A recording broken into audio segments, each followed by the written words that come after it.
नमस्कार मित्रांनो, बांधकाम कामगारांना फक्त 1 रुपयामध्ये 30 गृहोपयोगी वस्तूचा जो संच आहे यामध्ये 30 भांडे असणार आणि त्याचबरोबर सुरक्षा किट सुद्धा फक्त 1 रुपयामध्ये वाटप केले जाणार आहे।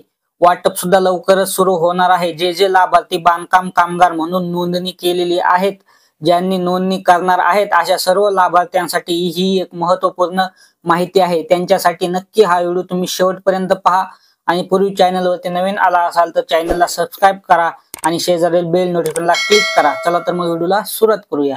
मित्रांनो, बांधकाम कामगार व मजुरांना कामगार मंत्रालयाकडून मिळणारी भांडी व सुरक्षा किट उपक्रमाला निवडणुकीच्या आचारसंहितेने ब्रेक लागला होता। त्यासाठी प्रतीक्षा करणाऱ्या कामगारांची संख्या मोठ्या प्रमाणामध्ये आहे।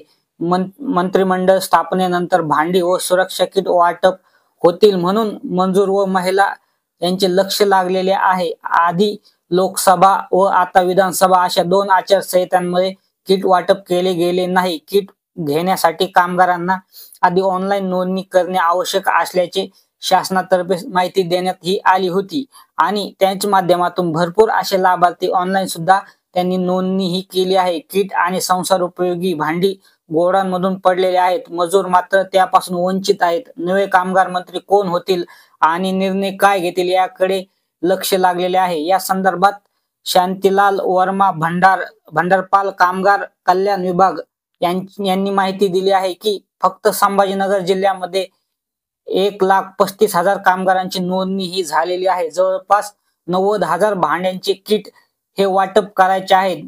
त्या बहुतांश शिबिरात वाटप सुद्धा झालेले आहेत, परंतु वाटपाला बंदी असल्याने आदेश येईपर्यंत वाटप होणार नाही। गैरसोय टाळावी म्हणून सर्वसामान्यांनी वाटपासाठी मनुष्यबळ आणि तालुक्याने वाटप केंद्राची मागणी वरिष्ठांकडे केली आहे।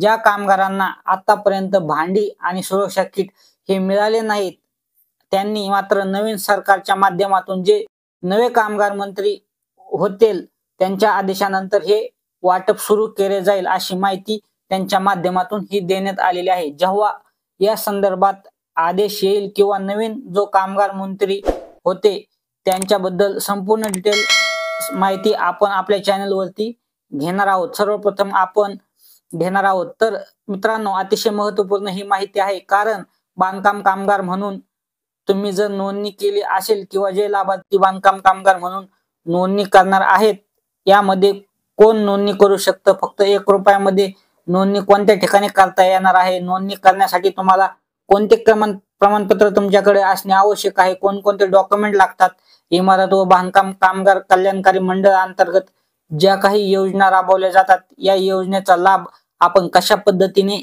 घेतला पाहिजे, शिष्यवृत्ती असेल, दवाखान्याचा खर्च असेल, सिजर असेल, नॉर्मल डिलिव्हरी असेल, मुलांचा शिक्षणाचा खर्च असेल, या सर्व योजनेचा लाभ आपल्याला प्रत्यक्षात सर्व फ्री मध्ये घेता येतं। कसल्याही पद्धतीचा यामध्ये तुम्हाला परतफेड करण्याची सुद्धा गरज नाही आहे। 100% अनुदानावरती हे सर्व पैसे तुम्हाला दिले जातात। तर मित्रांनो, ही होती महत्त्वाची माहिती। प्रत्येक योजनेबद्दल अचूक माहिती पाहिजे असेल तर आताच आपल्या चॅनलला सबस्क्राइब करून शेजारील बेल नोटिफिकेशनला क्लिक करून ठेवा, म्हणजे सर्वप्रथम प्रत्येक व्हिडिओचे अपडेट तुम्हाला तुमच्यापर्यंत पोहोचवले जाईल। धन्यवाद। जय हिंद, जय महाराष्ट्र।